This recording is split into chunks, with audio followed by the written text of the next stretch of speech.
Hi అండి. ఎప్పుడు ఒకేలాంటి ఎగ్ ఫ్రై రైస్ తిని బోర్ కొడుతుందా? అయితే ఇలా ఆవకాయ ఎగ్ ఫ్రై రైస్ ట్రై చేయండి. టేస్ట్ మాత్రం నెక్స్ట్ లెవెల్లో ఉంటుంది. ముందుగా వండుకున్న రైస్ని తీసుకొని దీనిలోకి 3 టేబుల్ స్పూన్ వరకు ఆవకాయను వేసేసుకొని రైస్ అంతా కలిసేలా కలుపుకోవాలి.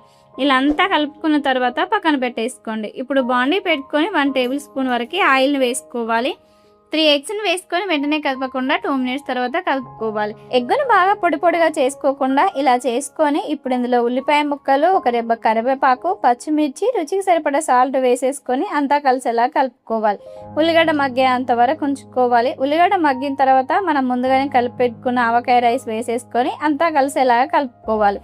ఇలా కలుపుకున్న తర్వాత చివరిగా సన్నగా కట్ చేసి పెట్టుకున్న కొత్తిమీర తరుగు వేసేసుకొని సర్వ్ చేసుకోవడమే.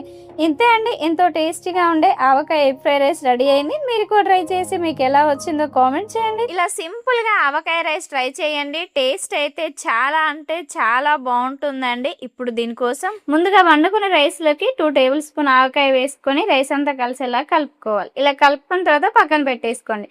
బాండీ పెట్టుకొని టేబుల్ స్పూన్ ఆయిల్ వేసుకొని పోపు దినుసులను వేసుకోవాలి. టేబుల్ స్పూన్ పల్లీలం వేసుకొని పల్లీలు వేగిన తర్వాత ఒక రెబ్బ కరివేపాకు, 2 ఎండుమిర్చి వేసేసుకొని కరివేపాకు చిటపరలాడిన తర్వాత రుచికి సరిపడా సాల్ట్, కొంచెం ఇంగువను వేసేసుకొని 1 నిమిషం పాటు ఉంచుకోవాలి. ఇప్పుడు మనం కలిపెట్టుకున్న ఆవకాయ రైస్ని వేసేసుకొని అంతా కలిసేలా కలుపుకోవాలి. ఇలా పోపు అంతా కలిసిన తర్వాత చివరిగా సన్నగా కట్ చేసి పెట్టిన కొత్తిమీర తరుగు వేసేసుకొని సర్వ్ చేసుకోవడమే. ఇంతే అండి, ఎంతో టేస్టీగా ఉండే ఆవకాయ ఫ్రైడ్ రైస్ రెడీ అయింది. మీరు కూడా ట్రై చేసి మీకు ఎలా వచ్చిందో కామెంట్ చేయండి. మ్యాంగో పికిల్ మనందరి ఫేవరెట్ కదా, దాంతో ఇలా ఎగ్ ఫ్రైడ్ రైస్ చేయండి. టేస్ట్ మాత్రం నెక్స్ట్ లెవెల్లో ఉంటుంది. 2 టేబుల్ స్పూన్ ఆయిల్ వేసుకొని 4 ఎగ్స్ని వేసుకోవాలి. వెంటనే కలపకుండా ఒక 2 మినిట్స్ పాటు ఉంచుకొని ఆ తర్వాత ఫ్రై చేసుకోవాలి.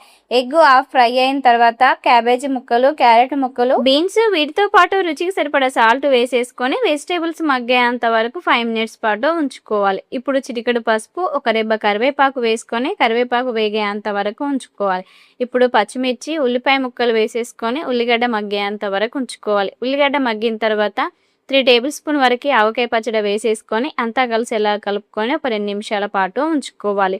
ఇప్పుడు మనం ముందుగానే వండి పెట్టుకున్న రైస్ని వేసేసుకొని అంతా కలిసేలాగా కలుపుకోవాలి. నేను తీసుకున్న రైస్ ముగ్గురికి కరెక్ట్గా సరిపోతుంది.